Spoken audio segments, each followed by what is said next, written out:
Avoir les deux pieds dans l'eau, marcher en rivière, découvrir de nouveaux territoires, quoi de mieux pour apprendre la pêche à la mouche? Nous sommes présentement dans la réserve faunique de Papineau-Labelle. Nous allons y tourner une vidéo sur la pêche à la mouche. Une vidéo d'initiation sur les techniques, sur la façon de pêcher, les sortes de mouches, comment prendre des poissons, les garder, en fait avoir du plaisir. Suivez-moi, nous allons débuter. Comme dans bien d'autres sports, c'est avec la pratique que l'on développe l'habileté. Il est très judicieux de profiter de toutes les occasions pour perfectionner son lancer. Ainsi, quand vous serez en situation de pêche, votre lancer sera plus naturel et vous atteindrez des endroits de plus en plus difficiles d'accès. Plus vous serez habile, plus vos expéditions de pêche seront couronnées de succès. N'oubliez pas que la patience est la clé de la réussite. La pêche à la mouche est une toute autre technique que la pêche au lancer léger. Au lancer léger, c'est le leurre qui va transporter votre corde. La pêche à la mouche, ça va être votre corde qui va transporter votre mouche. Une petite expérience avec une mouche, et lançons-la. Elle se dépose juste à nos pieds. Alors notre soie à moucher va nous servir de transporter notre mouche à l'endroit désiré où les poissons se nourrissent. Donc, avec une certaine pesanteur, notre soie à moucher nous permet d'aller déposer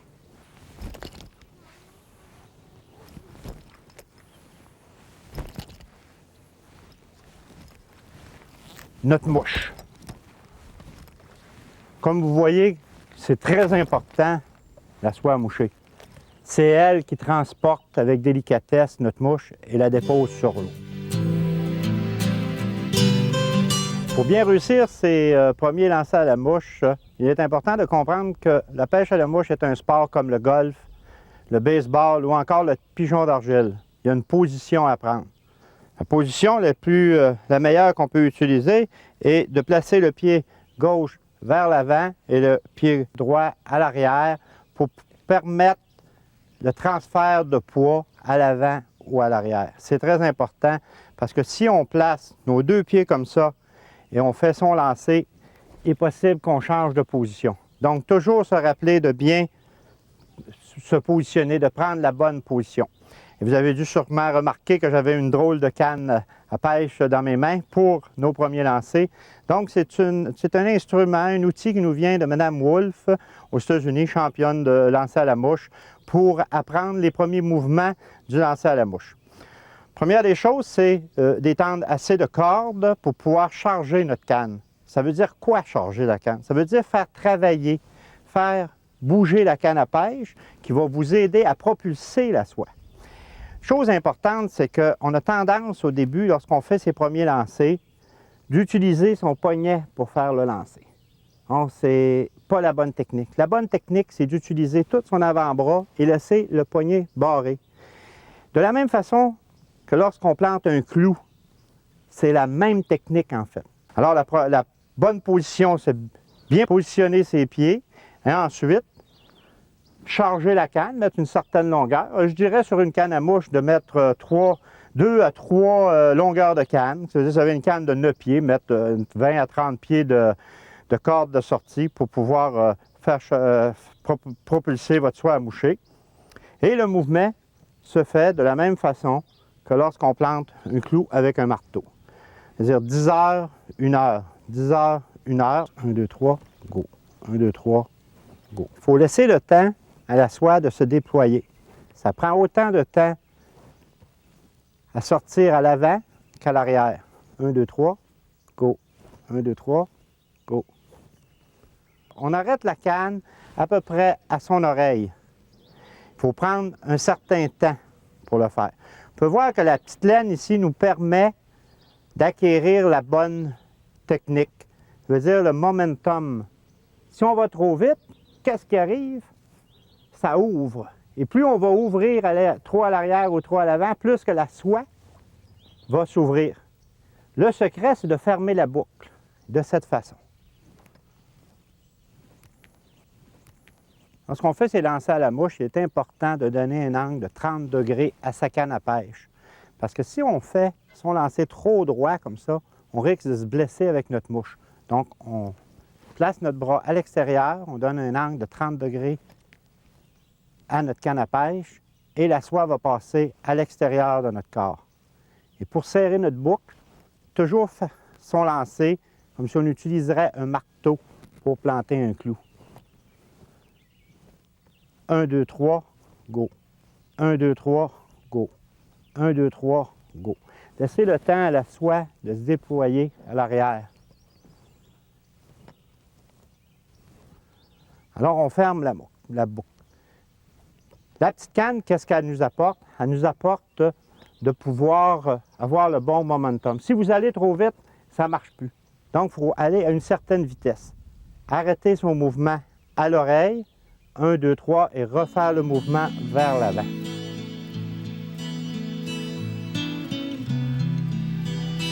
Alors, à la pêche à la mouche, il est très important d'avoir un équipement bien proportionné. Qu'est-ce qu'on veut dire par là? C'est qu'il faut que notre équipement soit bien balancé. On la tient à peu près ici à l'avant. Ça peut être un petit peu à l'arrière sur la poignée ou un petit peu plus à l'avant de la poignée.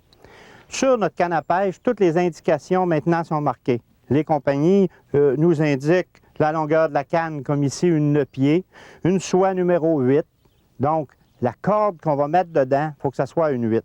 Si on met une soie numéro 9, ça va être trop pesant. Ça va fonctionner dans les premiers 50 pieds, mais après, on va avoir énormément de difficultés à placer la mouche.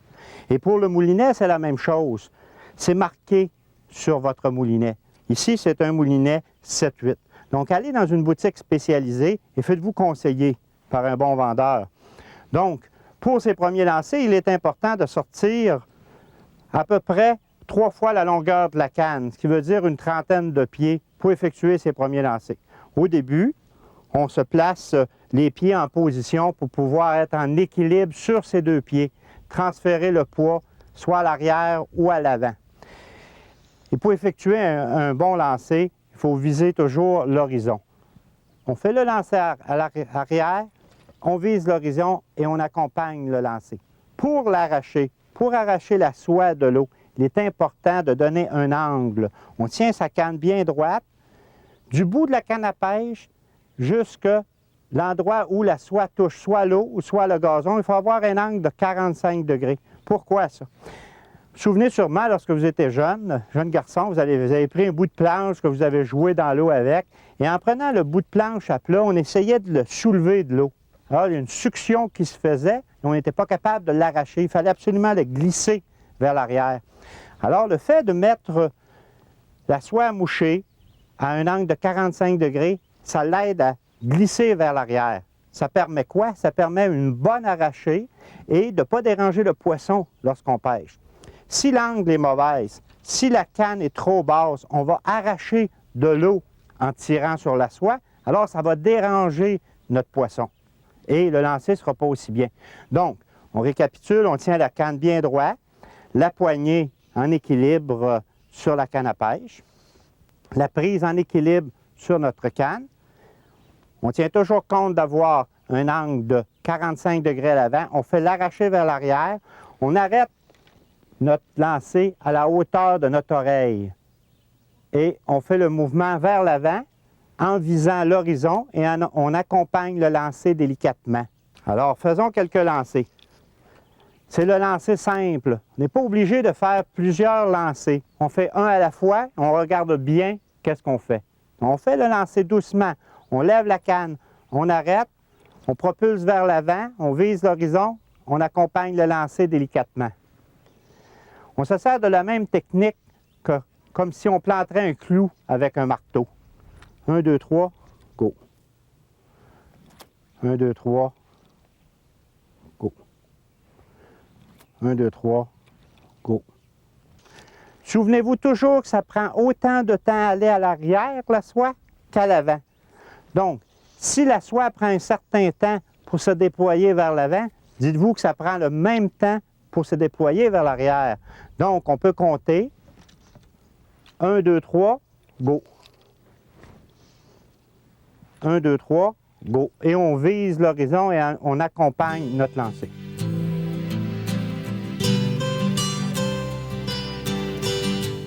On a appris à faire le lancer droit, qui est le lancer naturel. Maintenant, on va apprendre à faire la simple traction. On recule notre main droite vers l'arrière. On prend la soie juste à l'arrière de notre premier œillet. Il faut toujours garder une tension constante entre l'œillet et la main en tirant vers le bas. On fait le mouvement et on laisse aller la soie. Donc, on recule, on prend la soie, on tire vers le bas et on fait son lancer. On tire vers l'arrière et on fait son lancer. On tire vers le bas et on fait le lancer. Il faut faire le mouvement en même temps qu'on tire vers le haut, on tire vers le bas et on lance vers l'avant et on laisse aller la soie. Ça donne de la vitesse à notre soie. Donc, on va propulser notre mouche beaucoup plus loin. Il faut toujours avoir une tension entre l'œillet et la main.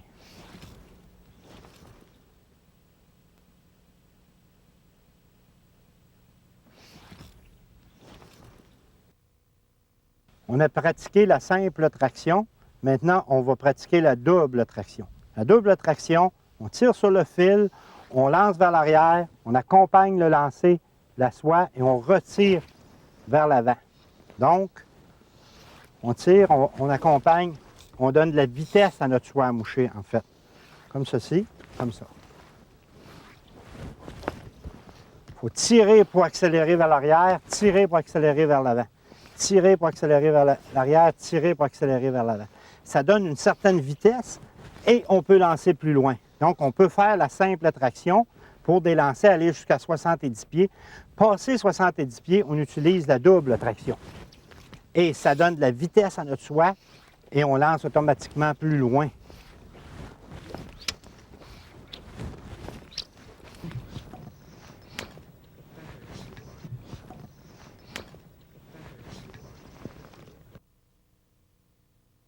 On peut pratiquer sur le gazon chez soi la simple traction et la double traction, seulement qu'avec notre bout de canne à pêche. Commençons par la simple traction. On met à peu près une quarantaine de pieds et on utilise ce 40 pieds. Simple traction. C'est facile de le faire seulement qu'avec son type de canne à pêche. Et maintenant, double traction. On accompagne, on pousse. On accompagne le mouvement, on pousse. On accompagne, on tire vers le bas et on lance. On accompagne, on tire vers le bas et on lance. Le mouvement des deux mains pour accélérer la soie à moucher. Donc, avec un peu de pratique, on peut arriver à faire des très bons lancers et des lancers de distance. Il nous arrive, lorsqu'on pêche à la mouche, soit d'être fatigué ou encore d'être pris dans une situation où on ne peut pas faire le lancer arrière.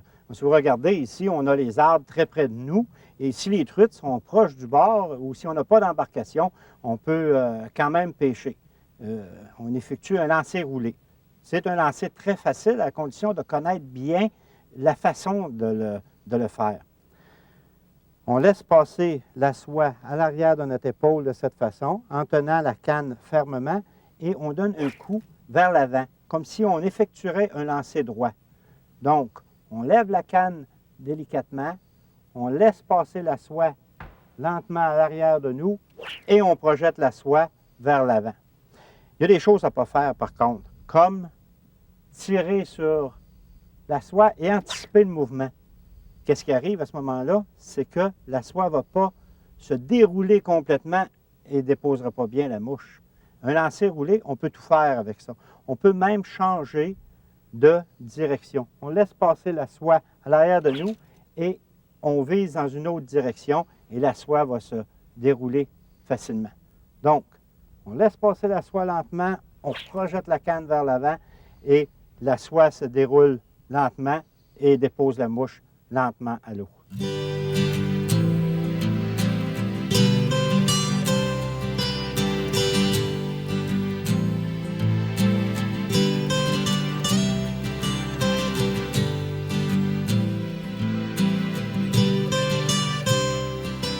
Pour effectuer un lancer contre le vent, il faut absolument lancer dans les 4 pieds de la surface de l'eau. Donc, la couche qui recouvre l'eau est moins venteux, c'est plus facile de faire son lancer dans cette partie. Donc, on rentre un peu à l'eau et lorsqu'on fait le lancer, on fait le lancer de côté et on lance de côté la soie vers l'avant.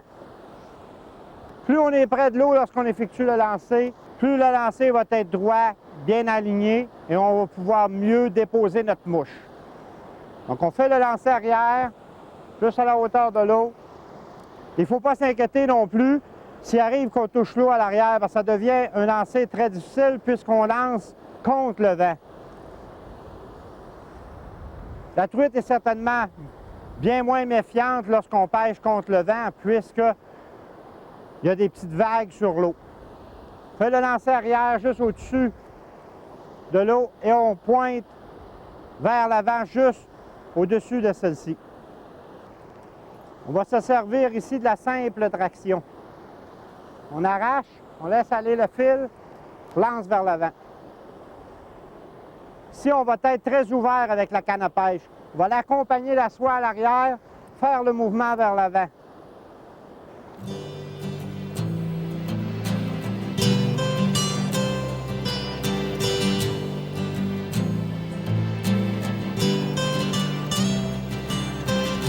Depuis une trentaine d'années, les cannes à pêche ont bien évolué. Les pêcheurs à la mouche pêchent maintenant presque exclusivement du graphite. Mais ils ont employé longtemps des cannes comme le bambou, une action qui est très lente, ou encore le fibre de verre, qui est une action qui était médium.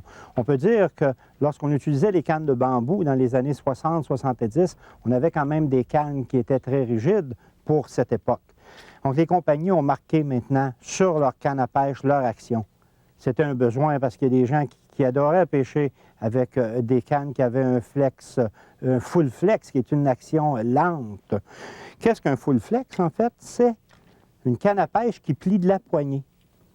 Si on regarde l'action, elle se fait sur tout le brin de la canne à pêche. Et il y a les actions mid-flex, qui est les actions médium. Comment s'y reconnaître? Seulement qu'en tenant sa canne à pêche par la poignée, comme ça, et en donnant un coup vers le bas, on peut voir que la canne à pêche plie par le centre. Donc, c'est une action médium. Et il y a aussi les cannes tip flex, des actions de pointe très rapides pour les gens qui ont des très longs lancers et qui pêchent à la mouche sèche, disons, à grande distance. Quand le poisson vient prendre la mouche à grande distance, ça prend du temps quand même à le ferrer, à le piquer. Donc, ça réagit beaucoup plus vite, une canne tip flex. Regardons l'action de la tip flex. On peut voir que c'est juste le bout. Et même qu'on a une canne de 7 pieds, de 8 pieds, de 9 pieds ou de 10 pieds, l'action va toujours être la même. Un tip flex, qui est une action de pointe, plie à la pointe. Il existe autant de modèles de poignées de canne à pêche qu'il existe de cannes, en fait. On a utilisé plusieurs sortes de matériaux au cours des années. On pense seulement qu'aux années 70, lorsqu'on a utilisé du caoutchouc mousse pour fabriquer les poignées, ça gardait l'odeur du poisson. Et qu'est-ce qui arrivait? C'est que la canne était molle. On sentait mal notre canne à pêche. On s'est aperçu très vite que le meilleur produit était le liège. On a différents modèles. Prenons seulement que le modèle le plus utilisé, qui est le semi-concave. La longueur de la poignée est à peu près 2 fois la largeur de la main, approximativement. Et pourquoi c'est un peu concave? C'est pour la paume de la main, pour bien sentir la poignée lorsqu'on la prend. Si on a des cannes plus spécialisées, comme les cannes pour pêcher les ruisseaux, pêcher les petits lacs, les petites soies et les petites mouches, on va avoir une poignée en liège et le porte-moulinet en liège aussi. Habituellement, on les utilise sur les cannes de 7 pieds, 6 pieds ou 5 pieds encore. Vous voyez que la poignée a approximativement juste la grandeur de la main parce que la canne est très courte et on la sent très bien. Et pour les gens qui ont une petite main, on a des poignées qu'on appelle les slim grip, ce qui veut dire petite prise. On peut voir ici qu'elle a la même forme que la semi-concave, mais c'est un slim grip, en fait, parce qu'elle est beaucoup plus petit dans le centre. Habituellement, les gens qui vont utiliser ce genre de poignée vont avoir la main plus petite. C'est important de prendre la bonne poignée, Parce que lorsque vous allez faire vos lancers, la main va vous chauffer. C'est l'indication que vous allez vous faire des ampoules à un moment donné. Alors, on peut aller dans une boutique spécialisée et soit faire changer sa poignée ou encore seulement que la faire sabler. Je vous dirais de ne pas le faire vous-même parce qu'il faut quelqu'un qui est spécialisé, qui en a déjà fait. Et pour les gens qui vont pêcher les gros poissons comme les saumons ou encore les brochets, avec des brins beaucoup plus rigides et, disons, des cannes de 9 pieds, 10 pieds, on va avoir la poignée concave. On peut voir très bien ici, la paume de la main s'appuie bien dans le trou ici et on tient fermement la canne pour bien tenir les gros poissons, pour bien jouer les gros poissons. Et lorsqu'on parle de poignée, on est obligé de parler de reel seat. On a remarqué avec la petite canne pour pêcher la truite de ruisseau qu'on avait un reel seat qui est un porte-moulinet, en fait, qui est en liège, qui est incorporé à la poignée avec seulement 2 disques. Il y a une manière particulière à placer son moulinet sur ce genre de canne à pêche. On va vous le montrer lorsqu'on va les utiliser. Pour les porte-moulinets ordinaires, on utilise le bois avec une bague intérieure dans la poignée ici, avec un endroit pour placer le support du moulinet et glisser la bague dessus. Et on n'a qu'une bague de vissage qui est assez large par contre. On a le même genre de modèle un peu plus luxueux ici, avec un noyer qui est verni et encore un aluminium de bonne qualité. Pour les cannes haut de gamme, on utilise habituellement un bois précieux, comme celui-ci, et la pièce à l'arrière est faite en aluminium usiné et c'est anodisé. On peut voir que c'est des très belles cannes. Habituellement, ce genre de porte-moulinet nous vient avec les cannes haut de gamme. Et pour les pêcheurs de brochets ou encore les gens qui vont pêcher en mer ou qui vont pêcher le saumon, on va utiliser un fighting butt. En fait, un bout à l'arrière qui vous permet de jouer le poisson. Et encore une fois, le porte-moulinet est entré dans la poignée, on pousse le disque et on visse à l'arrière. Ici, ce qui est important, c'est de visser le premier anneau et juste à côté le deuxième sans le serrer. Parce que si vous le serrez trop fort, vous ne serez plus capable de le faire. C'est seulement qu'une sécurité, en fait. Je recommence ici, où on visse le premier et ensuite, on accote juste le deuxième dessus. C'est une sécurité pour pas que ça se défile. Et on a maintenant des porte-moulinets qui sont en titanium, qui vont, en fait, avec les cannes haut de gamme, qui sont très légers et qui vous permettent de mettre à peu près tous les genres de moulinets. On peut dire qu'il y a une encoche sur votre porte-moulinet qui vous permet de glisser le moulinet, de glisser la bague. Et on peut voir ici qu'on a un petit point rouge où on pousse la bague sur le porte-moulinet et encore une fois, on visse la première bague et on accote juste la deuxième. Et on est prêt à partir pour la pêche.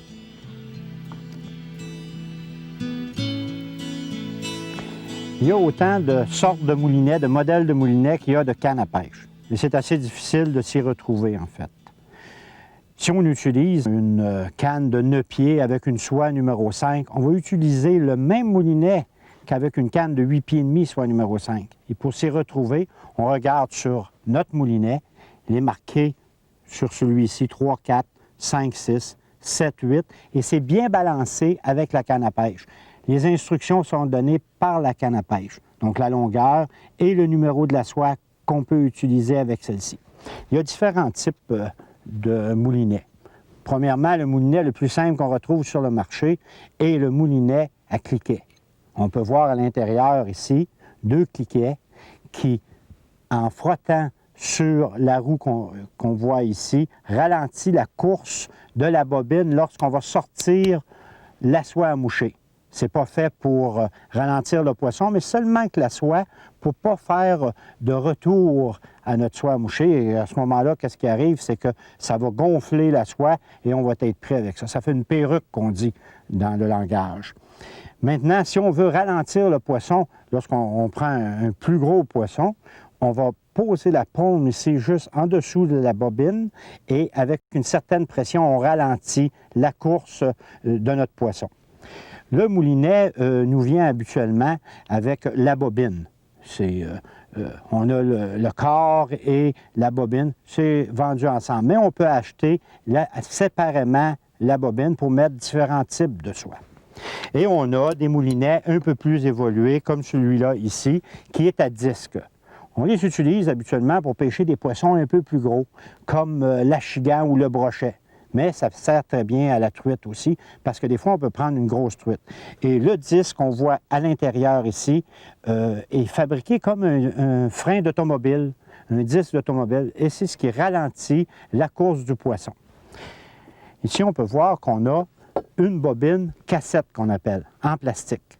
On embobine des soies flottantes ou à bout calant ou calantes sur celle-ci.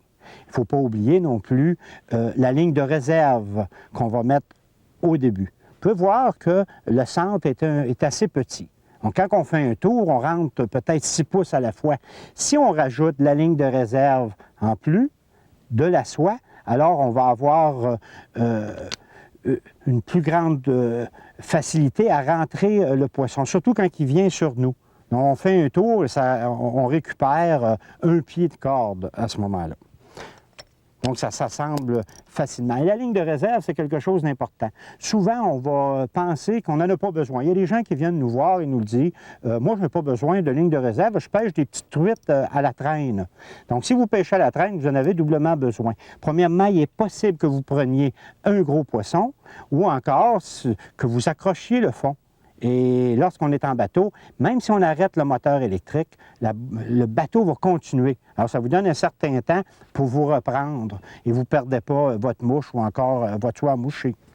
Et on a des moulinets qui sont un peu plus sophistiqués qu'on va utiliser pour pêcher les plus gros poissons. Disons les gros achigans, les gros brochets et les saumons même. C'est aussi un frein à disque, mais ici, il n'y a aucune pièce en plastique à part de la poignée. Donc, tout l'intérieur est fait en métal. Le porte-moulinet, ici, est vissé dessus. Donc, si on le casse ou quoi que ce soit, on peut le remplacer. Et le centre de la bobine est fait en brasse. Donc, qu'est-ce que ça fait? C'est que c'est beaucoup plus solide. Ça va durer beaucoup plus longtemps. Et le frein est très, très fort. On peut pêcher même les saumons d'une dizaine de livres avec ce genre de moulinet, même des 30 livres qu'on m'a dit qu'on avait pris dans les modèles les plus gros.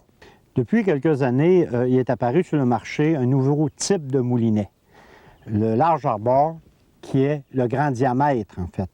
On peut le retrouver dans les numéros 3, 4, 5, 6 ou encore 7, 8 ou 9, 10. Pour tous les genres de soie. Qu'est-ce qu'il y a de particulier? C'est que ce genre de moulinet est usiné complètement à partir d'un bloc d'aluminium de qualité Aircraft. Donc, une très bonne solidité. Et on retrouve dans ce moulinet-là une bobine qui est fabriquée à l'extérieur complètement du moulinet. On peut voir ici que toute la soie et la ligne de réserve est enroulée autour de notre moulinet. Ça nous donne une récupération beaucoup plus rapide. Mais une chose importante de ce moulinet-là, et c'est la plus importante, c'est la tension qu'on peut donner au poisson. Vous allez ajuster votre moulinet à une certaine tension et pour vous expliquer, vous prenez un poisson juste en avant de vous et le poisson fait une course de 100 verges et la tension va être constante à tout moment.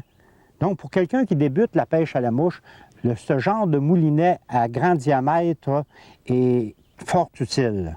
Donc, récupération beaucoup plus rapide, surtout si vous pêchez en bateau, pour les gens qui pêchent le saumon. Donc, si le poisson s'en vient sur vous très rapidement, vous n'êtes pas capable de bouger comme quelqu'un qui pêcherait à gué. Quelqu'un qui pêche à gué peut toujours se reculer avec son poisson. Mais quand on est dans une embarcation, on ne peut pas. Qu'est-ce qu'il faut faire? C'est enrouler rapidement la soie pour garder une tension sur le poisson. Alors, c'est plus facile de pêcher avec ce genre de moulinet. Et les caractéristiques sont définitivement mieux que tous les autres moulinets. On peut voir ici une poignée qui est beaucoup plus longue, qui se prend très bien. Un siège de moulinet qui est vissé, qu'on peut changer advenant un avarie. Et aussi les bobines qui sont très, très légères. Ce genre de moulinet-là est très léger. On peut voir ici que c'est troué et même le corps du moulinet, le centre du moulinet est usiné de façon à avoir le plus de légèreté possible. Un moulinet peut vous paraître gros, un grand diamètre peut vous paraître gros lorsque vous allez le poser sur la canne, mais remarquez bien que c'est très bien balancé. On prendrait une canne de 9 pieds, soit numéro 6, et vous la mettez dessus, vous allez voir, c'est très, très, très bien balancé. Vous allez en être surpris, en fait. Il y a aussi les moulinets qu'on utilise pour pêcher les gros poissons tels les saumons et encore les poissons de mer. Des moulinets qui sont très performants, qu'on peut tenir des gros poissons comme un saumon de 30 livres ou encore un espadon. Ces moulinets-là sont fabriqués dans des grosseurs différentes, soit le 7-8, le 8-9, le 10-11, le 12-13, même pour pêcher en mer les très gros poissons. Pourquoi pêcher en mer? Parce que, pourquoi ce genre de moulinet? Parce qu'on a besoin d'un moulinet qui ne s'oxydera pas lorsqu'on va pêcher dans l'eau salée. On n'est pas nécessairement obligé de le laver à tous les soirs.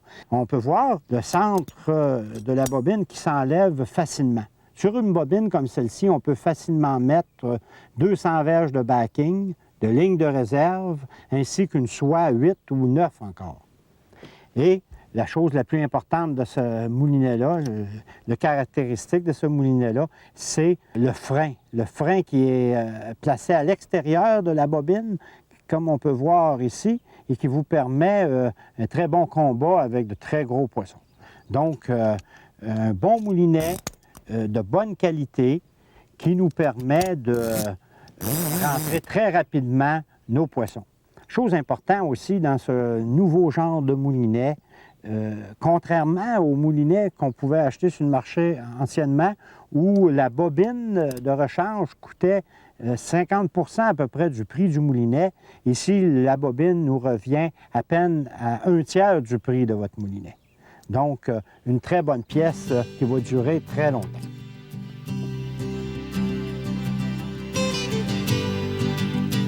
Pour bien comprendre le profil d'une ligne à mouche, il faut connaître les différentes parties de la ligne.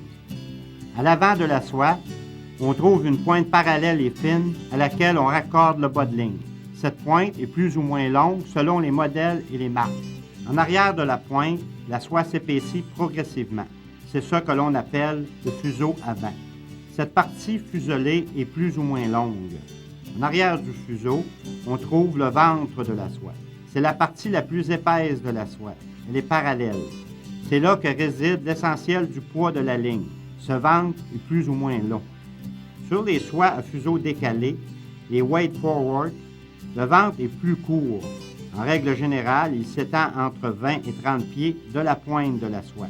En arrière du ventre, on trouve à nouveau un fuseau, plus court, le fuseau arrière. Tout de suite après, on trouve un running line. Ce running line est la partie arrière de la ligne. Il est assez fin et parallèle sur toute sa longueur afin de faciliter la propulsion du lancer. Vous vous demandez sûrement comment on peut s'y retrouver avec tout ce nombre de soies à moucher qui existent, et ces modèles, ces formes. Donc, tout est marqué sur notre soie. Un peu comme notre canne à pêche, on peut voir ici WF, Weight Forward, qui veut dire à fuseau décentré. La soie, c'est le calibre, le numéro 6. Disons qu'ici, je vous arrête pour vous parler des pesanteurs de soie. Le pesanteur de soie est en grain. Donc, ce qui veut dire que il y a longtemps, c'était des lettres qui classifiaient les soies à moucher, mais il n'y en avait pas beaucoup de modèles, peut-être 5 ou 6. Aujourd'hui, on a classifié les soies par une mesure de poids. La mesure de poids, c'est le grain. Le grain, c'est, disons, pour faire une livre, ça prend 7000 grains.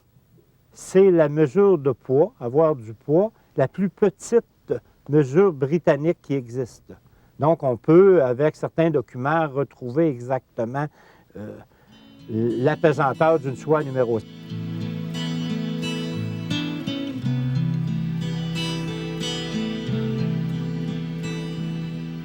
Donc, si on poursuit, on voit le F, qui veut dire floating. C'est une soie qui est flottante.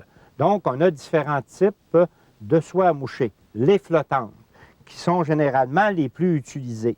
Et ces soies ont différentes couleurs.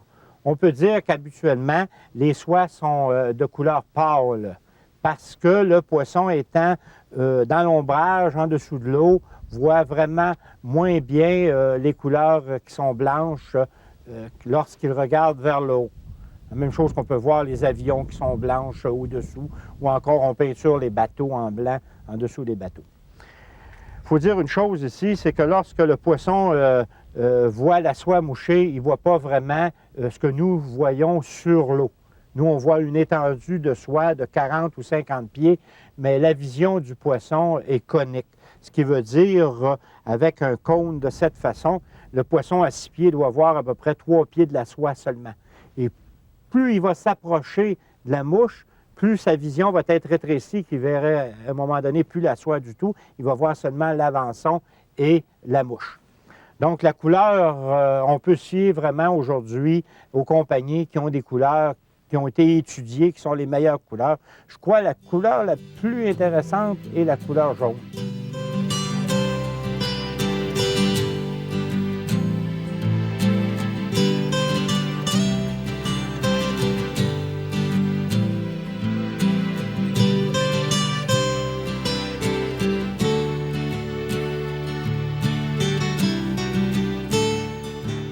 Donc, on disait les soies flottantes.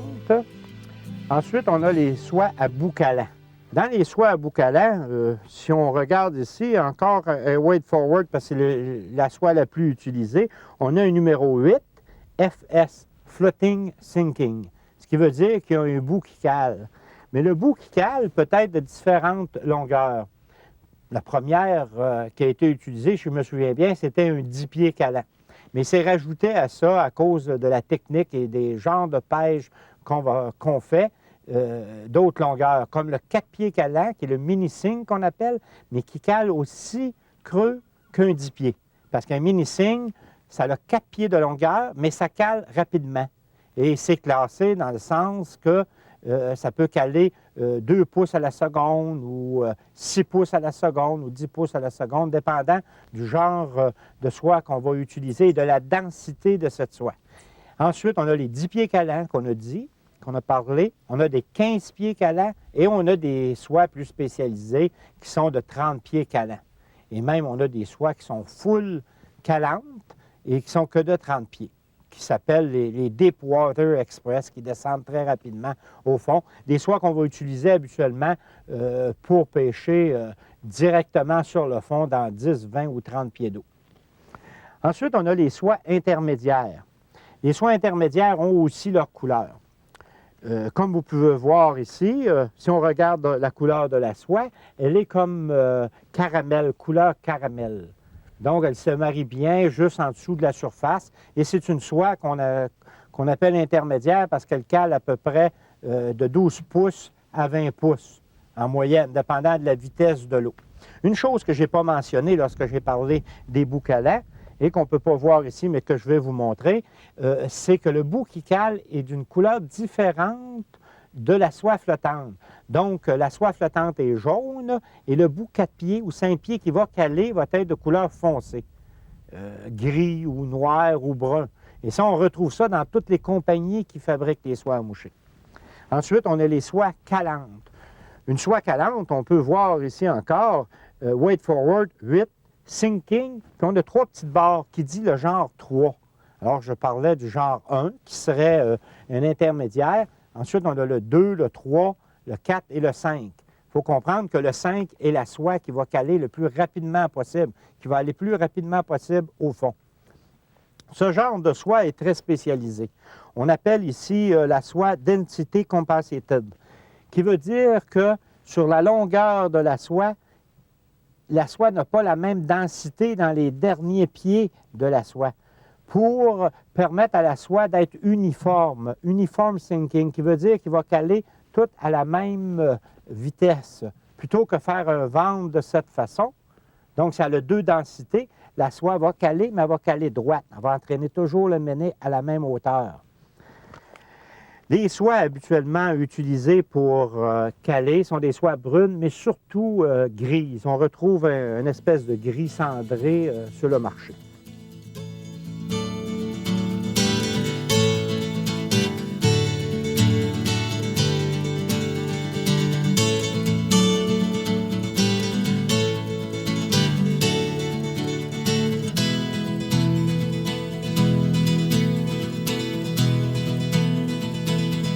Nous, les pêcheurs à la mouche, nous nous déplaçons constamment. Donc, il est presque impensable de penser qu'on peut mettre tous nos accessoires dans un coffre de pêche. Nous serions constamment à retourner au bord pour soit changer notre mouche ou encore changer notre avançon. C'est pourquoi on utilise la veste de pêche. Probablement la pièce d'équipement pour le pêcheur qui est essentielle, dans le sens qu'on a tout dans notre veste de pêche. On peut avoir le mouton, disons, passons en revue tous les instruments qu'on peut transporter avec nous. Donc un mouton, comme ça, une pièce de mouton, de peau de mouton, c'est très important. C'est très important pour sécher nos mouches avant de les replacer dans notre boîte. Alors si vous changez votre mouche, placez-la là, et lorsque la journée est finie, on enlève nos mouches et on les replace dans notre boîte. Une autre pièce d'équipement, c'est le coupe-fil. Si on n'a pas de coupe-fil, on ne peut pas nécessairement changer notre avançon ou encore notre mouche. C'est cette petite pièce-là ici. Et vous savez que le bouton poussoir qu'on peut voir ici, qui s'étire, a été inventé en 1964.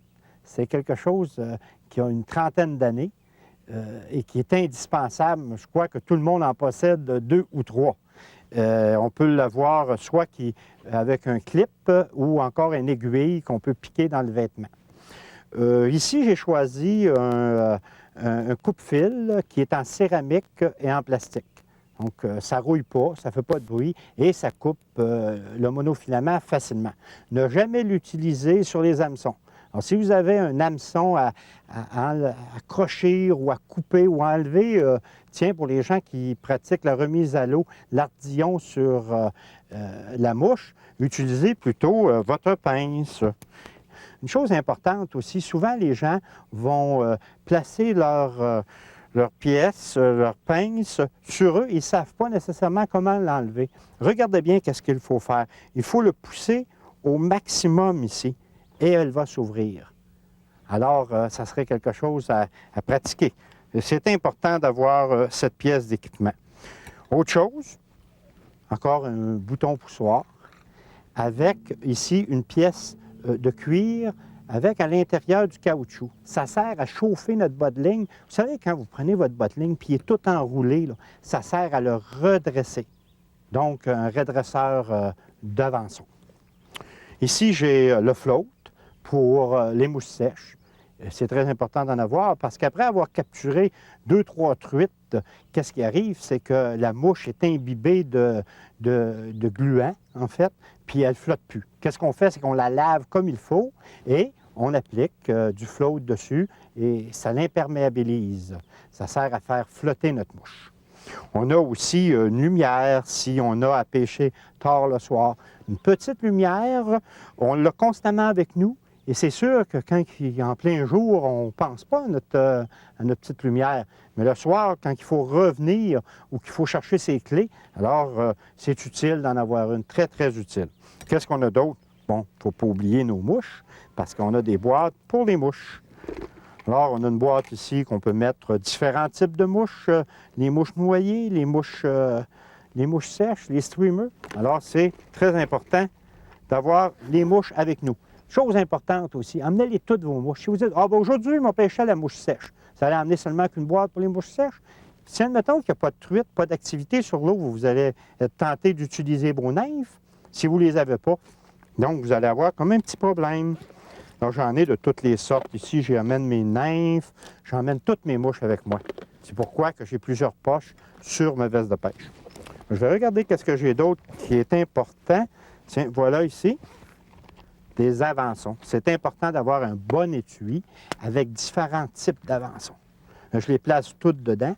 Alors, si j'ai un bris d'équipement, admettons que mon avançon tressé se brise, alors je peux l'échanger facilement. Et si je décide de pêcher le brochet, j'ai des avançons pour pêcher le brochet. Et j'ai toutes sortes d'autres genres de fils, comme si vous avez oublié votre soie à boucalant. Vous allez avoir dans votre étui des pièces comme des boucalants. Donc, c'est important d'avoir ça avec nous. Et ça va toujours dans notre veste de pêche. J'ai aussi dans ma veste d'autres choses, tiens, voilà, comme Strict Potty. C'est du plomb qu'on peut modeler pour mettre sur notre botte de ligne, pour pêcher encore avec nos nymphes. J'ai un thermomètre. Des fois, on veut savoir qu'est-ce qui se passe. On prend beaucoup de truites, tiens. Vous avez peut-être pensé que j'allais dire on ne prend pas de truites, on va regarder la température de l'eau. Non, pas nécessairement. Une bonne journée, vous faites beaucoup de truites dans un endroit. Vous pouvez regarder la température de l'eau, puis le noter sur votre petit calepin. Alors, à ce moment-là, quand vous allez revenir à l'endroit que vous connaissez, si ça ne fonctionne pas, peut-être que juste en prenant la température de l'eau ou en recherchant la bonne température, vous allez continuer à prendre des poissons.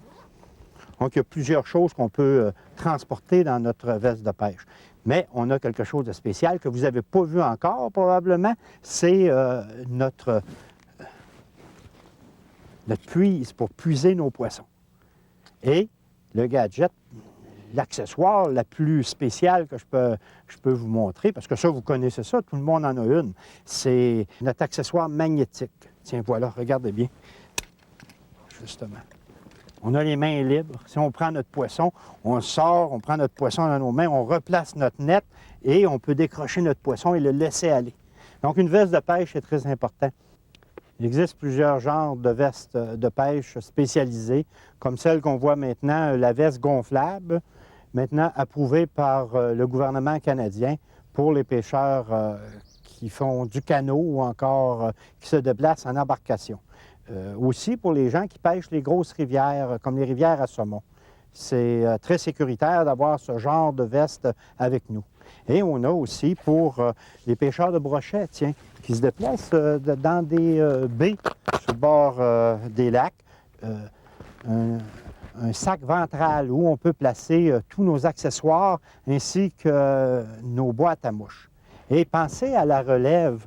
Emmenez un enfant avec vous à la pêche cette année. On a des vestes qui sont spécialement conçues pour eux, qui ressemblent en tout point à la veste du pêcheur à la mouche.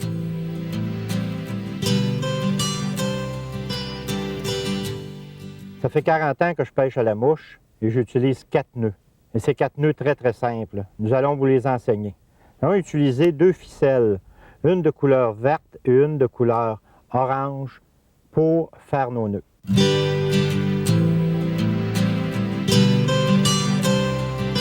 Le nœud le plus important pour le pêcheur à la mouche, c'est le nœud qui relie l'avançon à la mouche. Le nœud d'anguille double. Donc, nous allons utiliser ici un bout de nylon orange, un peu plus gros, donc un petit peu plus difficile pour faire le nœud, mais on va voir bien l'explication. On passe le bout dans l'œillet de la mouche, on le laisse pendre, on tourne 1, 2, 3, 4, 5, 6 et 7 fois. On passe le pouce avec l'index, on prend le bout qui dépasse et on le repasse en haut dans l'ouverture. On n'a qu'à serrer lentement et notre nœud est fait. Un nœud à pratiquer, surtout si on pêche de bonne heure le matin ou tard le soir. On n'aura pas besoin à ce moment-là de lumière pour faire son nœud. On le refait une autre fois.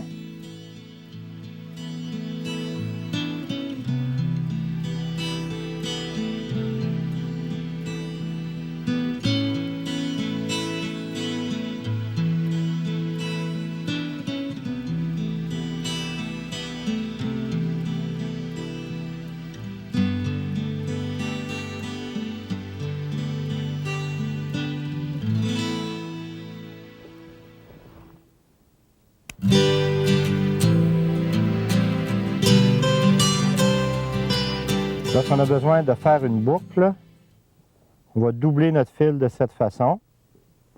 On va le croiser ici comme ça. Tourner votre fil, passer dans la boucle. L'indication qu'on réussit notre nœud, c'est le 8 qu'on voit. Et on tire pour bien serrer le nœud. Et on peut voir qu'en ligne droite, notre boucle est bien placée. On va le refaire une autre fois.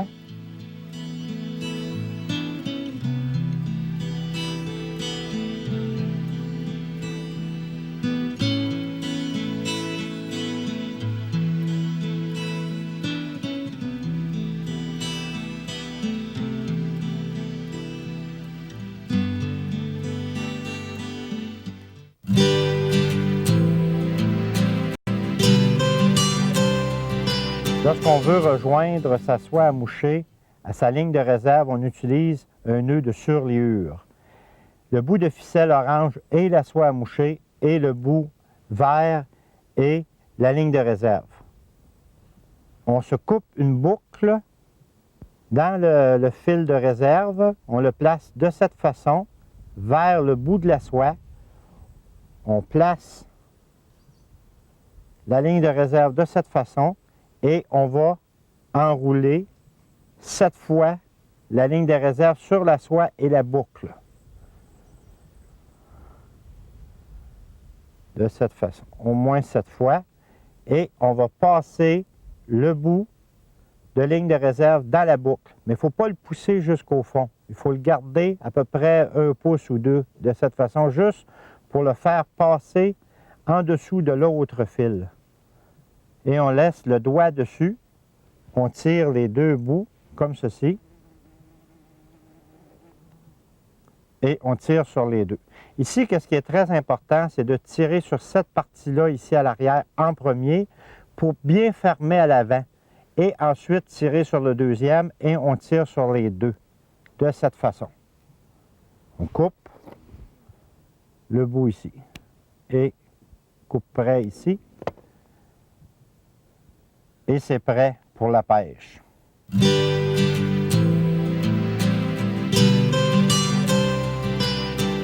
Pour rejoindre 2 avançons ensemble, disons un bout de 6 livres et un bout de 4 livres, nous allons utiliser le nœud blood knot. Il est très important ici de ne jamais prendre 2 bouts de monofilament qui sont trop éloignés en grosseur, comme un 4 et un 10. Alors à ce moment-là, le nœud ne tiendra pas. Il faut utiliser un 2 avec un 4 ou un 4 avec un 6 ou un 6 avec un 8. Premièrement, on place les bouts de fil ensemble de cette façon. On enroule en allant vers l'arrière 6 à 7 tours autour. On vient le passer entre les 2 près de la main droite et on enroule le fil qui vient de l'arrière avec notre main droite, encore 6 à 7 tours, de cette façon. Et on passe dedans du côté contraire à ce qu'on a déjà passé, dans l'ouverture ici, de cette façon. Et on tire sur les 2 fils. On peut mouiller ici le fil, le monofilament, lorsqu'on fait ce nœud. Comme ceci. On peut couper les 2 extrémités ou encore garder comme ceci un bout un peu plus long qui va nous servir de dropper, en fait pour mettre une deuxième mouche. Quelle utilité que ça a? C'est que ça va garder notre mouche à l'extérieur de notre fil ici.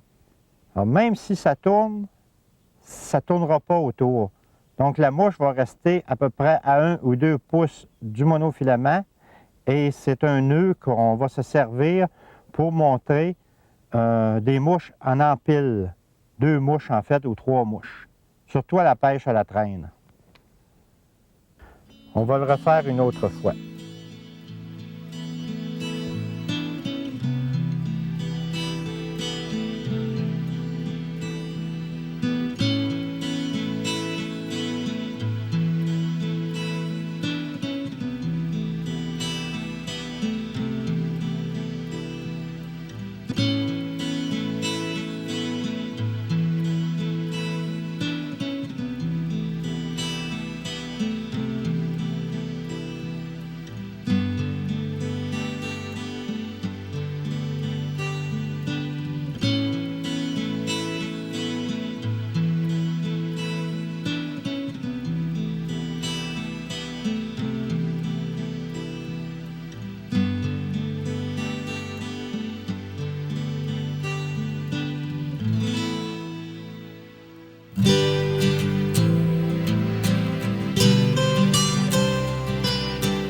Lorsqu'on pêche en rivière, on a besoin d'être très bien équipé. Donc, des bottes pantalons avec des bottines feutrées qui nous permet de fonctionner dans différents types de courants.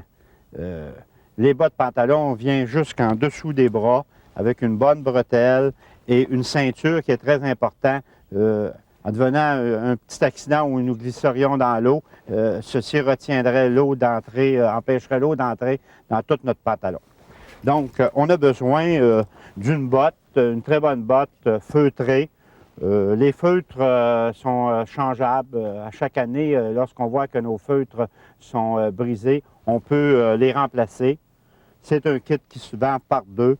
Ça se colle directement en dessous de la botte et on peut découper autour. Une chose importante aussi, c'est la guêtre qui empêche la petite roche d'entrer dans votre botte et de vous déchausser trop souvent durant la journée. Donc, on l'enfile directement par-dessus votre bottine et on l'attache solidement juste en avant dans le lacet. Donc, ça nous permet de se déplacer le long de la rivière et de pêcher les meilleurs endroits.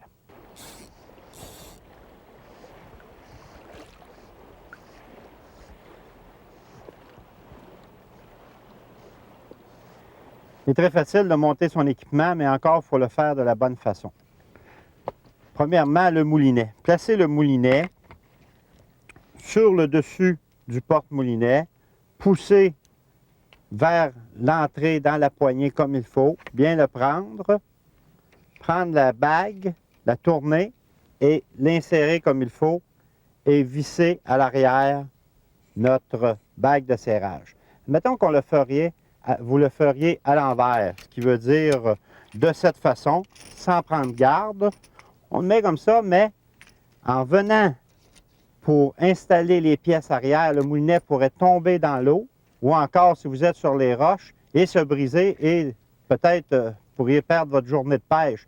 Donc, on place le moulinet directement sur le dessus du reel seat. On pousse la bague vers l'avant, on tourne la petite bague à l'arrière de serrage et votre moulinet est installé pour la journée. Pour monter le fil dans les anneaux, bon, on peut dire que déjà on a la soie qui est installée dans notre... pour mettre notre moulinet un peu moins serré ici, mettre un peu moins de frein. Il faut prendre notre avançon, le tirer, le dégager lentement et le tirer de cette façon. Et on va placer notre soie en double pour faire une boucle et on va passer la boucle dans les anneaux en suivant le brin avec nos doigts. De cette façon, vous ne manqueriez aucun anneau et remarquez que le fil ne se défile pas tout au complet lorsqu'on manque notre coup. Et on continue en plaçant notre équipement à l'arrière de nous. Si vous enfileriez seulement qu'avec l'avançon, ce qui arriverait, c'est que si vous arrêtez le mouvement, soit pour parler à quelqu'un ou pour faire autre chose, vous êtes distrait par un chevreuil qui passe dans la nature, alors à ce moment-là, ça se défilerait au complet. Ici, c'est retenu par la boucle. C'est la bonne façon de monter son équipement. Alors, on continue. C'est toujours un petit peu plus difficile vers la fin. Et on sort, on dégage complètement l'avançon de cette façon. On laisse toujours l'avançon sorti et on est prêt à attacher notre première mouche.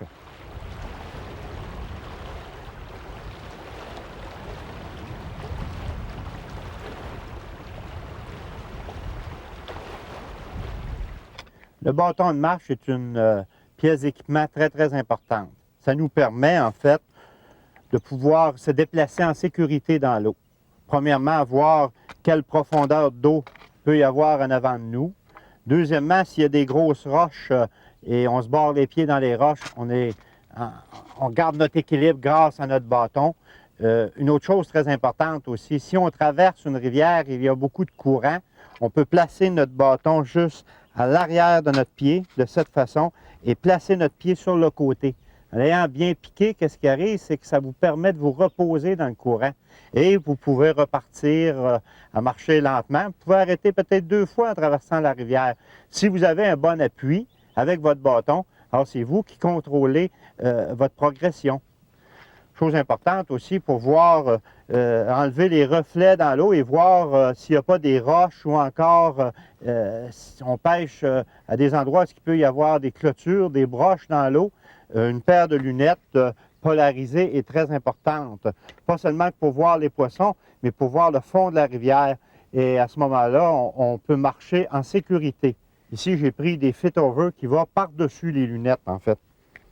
Voilà. Et lorsqu'on se déplace en rivière, il est très important de tenir sa canne vers l'arrière de cette façon. Parce que si on va à tomber ou à trébucher, on n'a qu'à lâcher notre canne et on peut se reprendre. Si on l'a de face, si on tombe, c'est sûr qu'on va briser notre équipement. Puis des fois, c'est des petites chutes qui sont très minimes. Pensons seulement que lorsqu'on marche dans un sentier, on peut frapper avec le bout de notre canne à pêche qui est très fragile, un arbre et briser son équipement, briser sa canne. Par contre, si on marche de cette façon, on peut se déplacer facilement en rivière sans avoir peur de briser sa canne à pêche ou son équipement.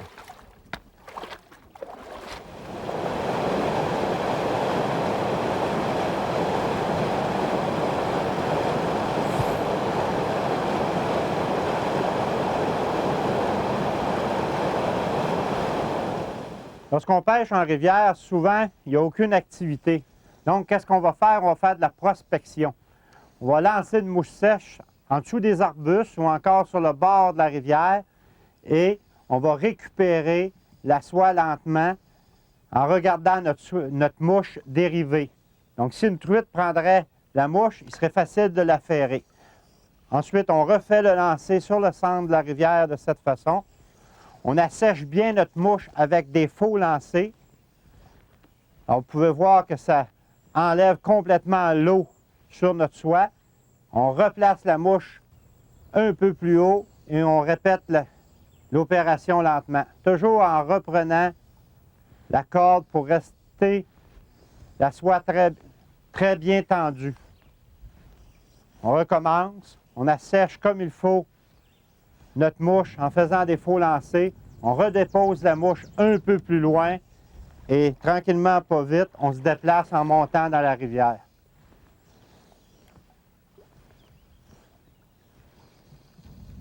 On peut voir, lorsqu'on fait nos faux lancers, la soie, le leader et la mouche se vider. Donc, on voit les gouttelettes d'eau qui s'enlèvent de notre avançon. On reprend, on retire. On va utiliser la simple traction pour faire notre lancer. Voyez-vous, la simple traction. Lorsqu'on utilise la simple traction, il faut toujours être tendu entre l'anneau et notre main. Et on envoie la soie. La mouche se dépose délicatement. On prend la ligne qui descend vers nous. On fait quelques faux lancers et on fait la même opération à l'autre bord de la rivière en laissant dériver notre mouche lentement.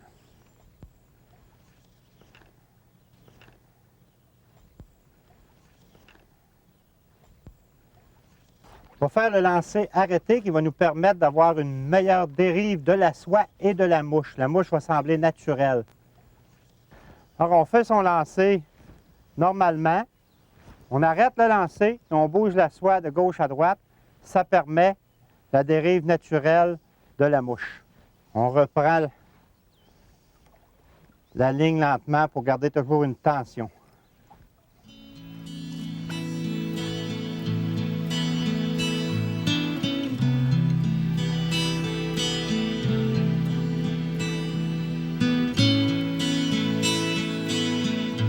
Une très bonne mouche pour pêcher toute la saison. De l'ouverture à la fermeture, il y a toujours des caddisflies sur l'eau.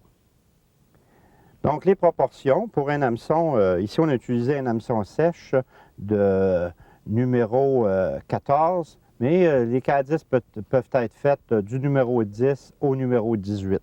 Donc la longueur du corps qu'on peut voir ici, qui n'excède pas l'ardillon à l'arrière. Ça, c'est très important. Et la longueur de l'aile qui est 1 fois et demi la longueur du corps.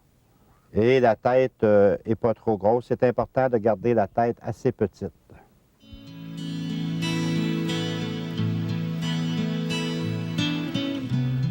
On va pêcher une nymphe, une mouche qui vit dans l'eau et qui s'agrippe sur les roches, en fait. On va pêcher une stonefly, une mouche particulière de rivière. Pourquoi on l'appelle la stonefly? C'est parce qu'on retrouve les carapaces sur les roches. Vous remarquerez qu'en arrivant sur le bord de la rivière l'avant-midi, vous allez voir souvent les carapaces vides. Alors les mouches auront éclos à ce moment-là. C'est une mouche qui se retrouve principalement en rivière parce qu'elle vit dans des courants très rapides. À l'occasion, on peut la retrouver en lac, surtout aux endroits où les rivières se jettent dans le lac, mais c'est très rare. C'est une imitation qui peut vous permettre de prendre plusieurs poissons, des grosses truites surtout. Donc, on va en attacher une et montrer la technique pour la pêcher. On utilise la même technique pour le nœud.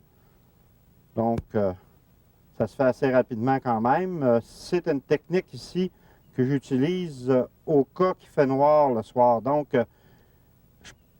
je contrôle très bien mon avançon pour faire mon nœud qui est très, très solide. À la pêche à la nymphe, on va utiliser aussi un boucalant. Ici, j'utilise un boucalant d'environ 4 pieds. Il y a plusieurs autres techniques aussi. On lance habituellement vers le haut de la rivière. Un lancer assez court et assez près de nous et on laisse dériver lentement la mouche. On peut le faire juste à la fin du courant, jusqu'au ciré. Donc on laisse descendre sur le ciré. Le ciré, c'est l'eau qui est lente ici, qui tend à se ralentir. On laisse dériver la mouche comme il faut, jusque vers nous, et on relance vers le haut. Et on lance 2-3 pieds plus loin, 2-3 pieds plus loin, jusqu'à l'autre bord de la rivière, de façon à bien couvrir tout le pool, toute la fin du pool. La mouche va dériver. En fait, les mouches dérivent sur la rivière. Et à un certain moment donné de la saison, on va remonter lentement. Et c'est lors de ces migrations de nymphes qu'il est très intéressant de les pêcher. On laisse dériver la mouche lentement jusqu'en bas de nous.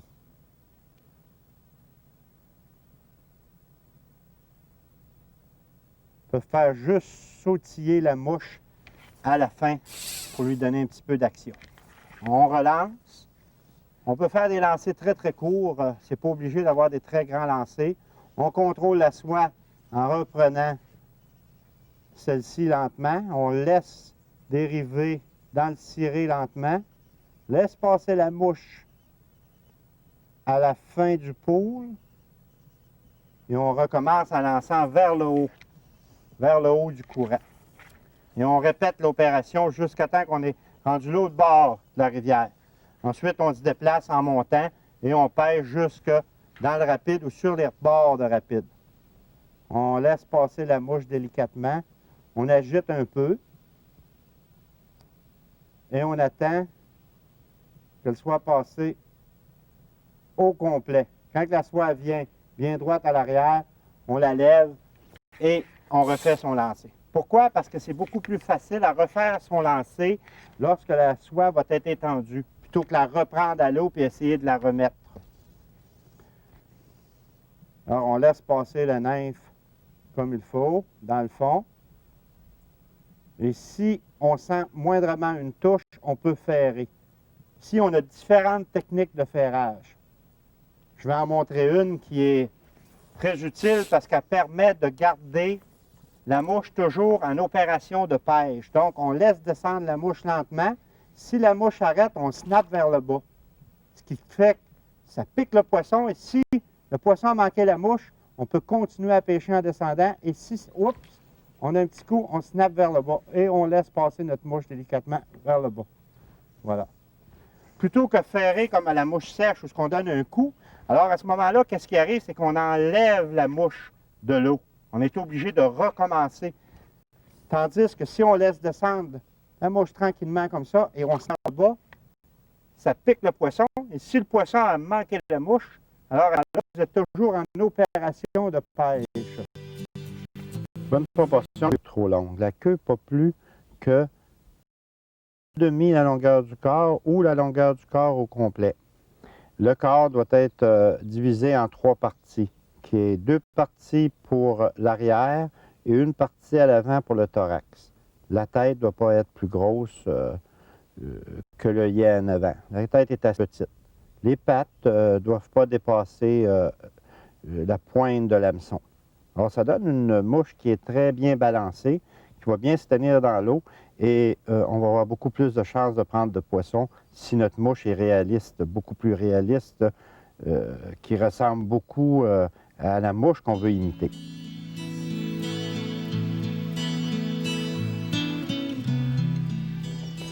Dans le milieu de l'après-midi, lorsqu'on pêche en rivière, souvent, il n'y a pas beaucoup d'activité. Donc, on peut pêcher le streamer, petite mouche qui va imiter les petits poissons dans l'eau. Donc, pour faire, on va utiliser une soie à bout calant, une soie de 4 pieds calant pour pêcher en rivière. Et si l'eau est haute et on veut aller un peu plus creux, on peut utiliser soit un 10 pieds ou un 15 pieds calant. Pour changer sa soie mouchée, il s'agit d'interchanger sa bobine. Donc, on prend la flottante, on la change pour une à bout calant. Et vous allez remarquer que sur ma soie à moucher ici, il y a 2 couleurs. Soit une couleur, premièrement, qui va être gris foncé, et une couleur qui va être jaune. Les 4 premiers pieds sont gris foncé, c'est les pieds qui vont caler dans l'eau. Et la couleur plus pâle, qui est le jaune, est le flottant, la soie qui est flottante. Donc, on va poser la pièce dans notre moulinet et on va monter notre canne à pêche.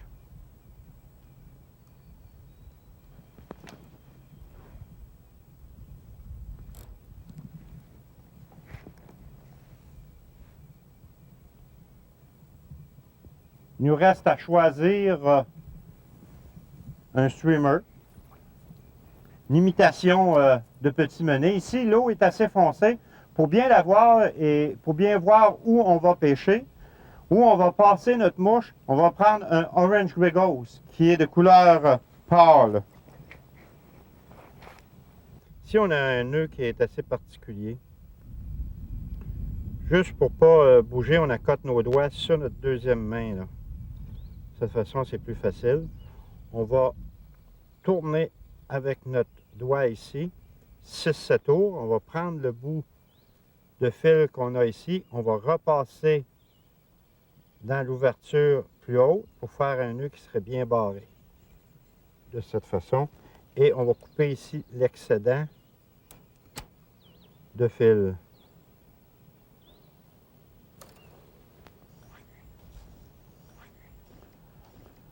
On fait notre lancer de l'autre côté de la rivière, en fait, le plus près possible de la berge. On ramène la mouche en la faisant traverser la rivière dans le courant et on ajoute le bout de la canne pour lui donner de la vie. Alors, ça donne un peu de vitesse aussi au même moment. Ça incite le poisson à venir prendre la mouche. On peut pêcher de différentes façons, en fait. On lance la mouche de l'autre côté de la rivière. On ramène la mouche soit en saccade ou encore en agitant le bout de notre canne à pêche. Quand vient le temps d'acheter nos streamers, nos mouches pour troller ou pour imiter les poissons, il est important de regarder bien nos mouches et de choisir de la bonne façon. Premièrement, ce qui est important, c'est de ne pas avoir une trop grosse tête. En ayant une trop grosse tête, c'est caractéristique d'avoir trop de matériaux sur l'hameçon, en fait, dans le montage. La chose la plus importante, je crois, c'est de bien regarder en dessous de la mouche ici pour pas que le ventre soit trop long. Advenant que les plumes soient trop longues, soit pour l'aile ou soit pour le ventre, regardons qu'est-ce que ça peut faire. Ça peut se placer de cette façon. Et là, à ce moment-là, lorsqu'on va pêcher, la mouche va tourner sur elle-même. Si c'est pas trop long, ça va se dégager naturellement. Alors, c'est des choses qui nous arrivent au lancer. Surtout ici, si le poil en dessous serait enroulé autour de la hampe de l'hameçon. Donc, disons que les proportions sont à peu près, ou du moins pas plus que la moitié de la longueur de l'hameçon pour les joues. Pour le ventre, les poils du dessous, pas beaucoup plus longs, ça peut dépasser juste un petit peu la courbure de l'hameçon. Pour les plumes du dessus, on dirait de 1 à 2 fois la hauteur de la hampe à l'arrière, ce qui nous donnerait une mouche bien proportionnée.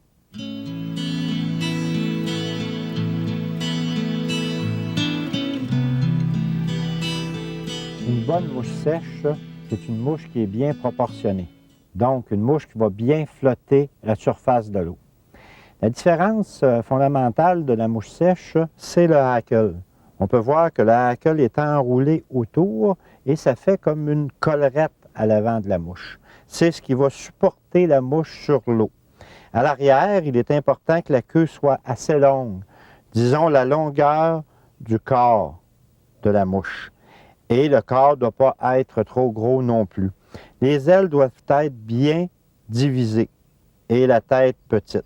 Le hackle, 1,5 fois la hauteur de la hampe ici, à peu près, pour bien porter sur l'eau. Il y a différents types de mouches sèches et qu'est-ce qui est important lorsque vous allez pêcher, c'est de choisir différentes couleurs et différentes grosseurs pour pouvoir changer vos mouches. Ici, on a une imitation de fourmi. Ça peut venir dans le noir et ça peut venir dans le brun. Ici, elle est rouge.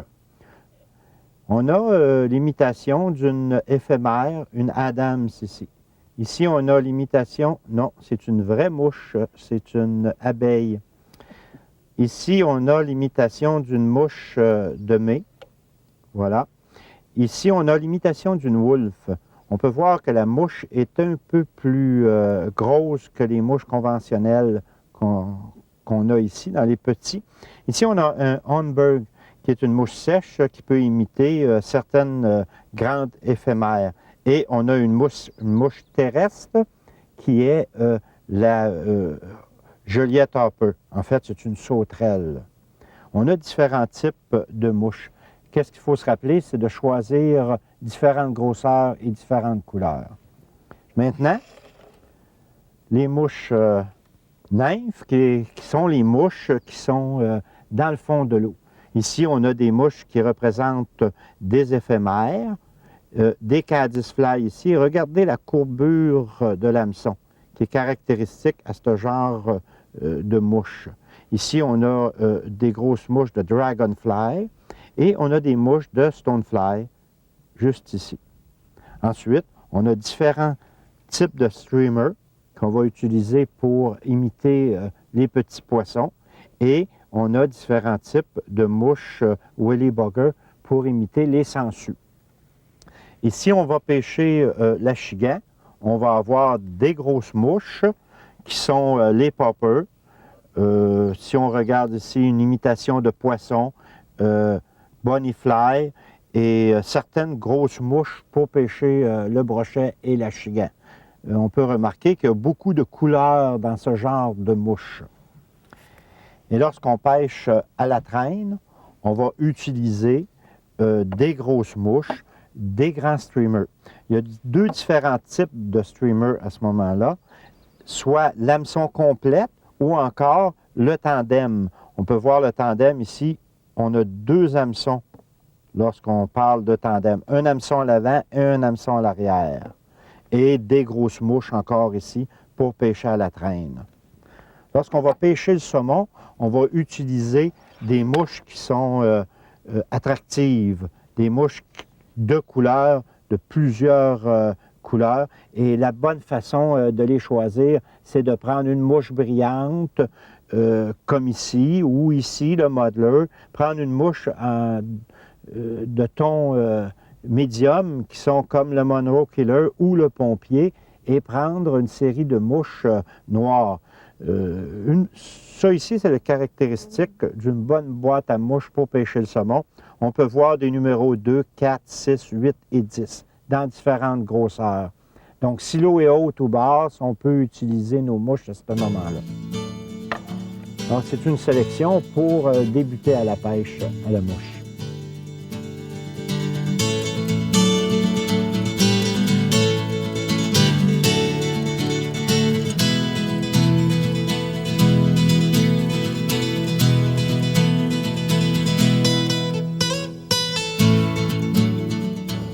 La pêche en pneumatique autonome, connue sous le nom anglais de float tube, est une activité de plus en plus populaire au Québec.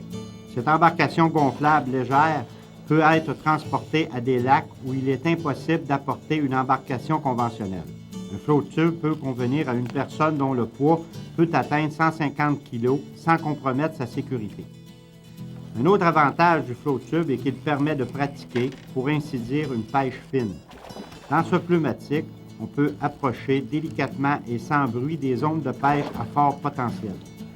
Tous les float tubes sont munis d'une bavette qui permet de déposer la soie juste devant. Les pochettes imperméables situées tout autour permettent de transporter l'équipement et la nourriture pour la journée. Les pales permettent de se positionner au cours des lancers, mais aussi de se déplacer avec une grande efficacité avec un minimum d'expérience. Il faut toutefois s'habituer à se déplacer à reculons.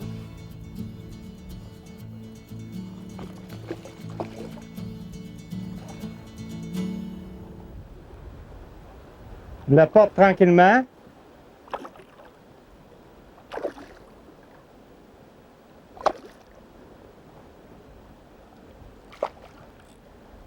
Donc, c'est un assez beau poisson, pas trop le brusquer, mais la ramener quand même assez vite. Jusqu'à nous.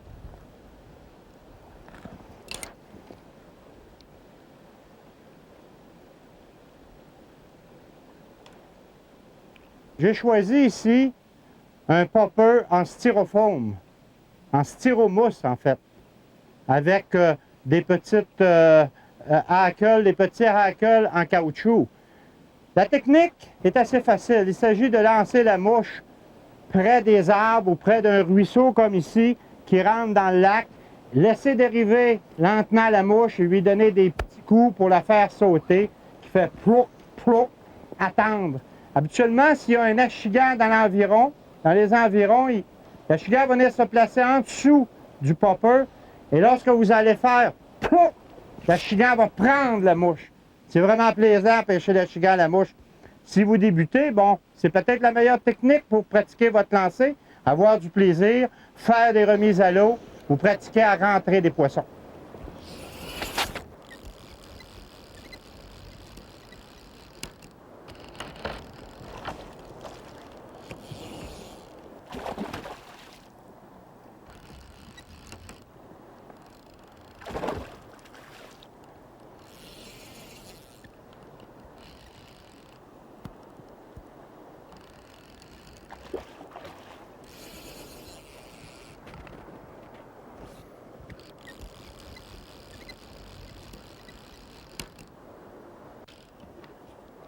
On peut bien le retenir.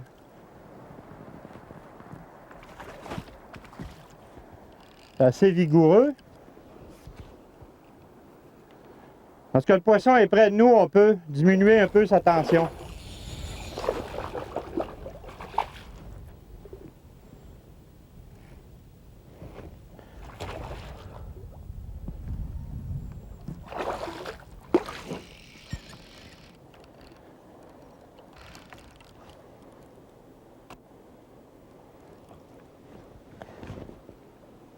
Il faut le prendre délicatement parce que l'hameçon est dans sa bouche. Hein? Toujours faire attention quand on le prend pour ne pas se blesser. Voici un achigan, la réserve de Papineau-Labelle. Vous pouvez sûrement en prendre des aussi beaux si vous pêchez dans un coin de pays aussi beau qu'ici. Alors on va le remettre à l'eau. Et j'espère que vous avez aimé notre cassette et de vous rencontrer à la pêche. Bonjour les amis.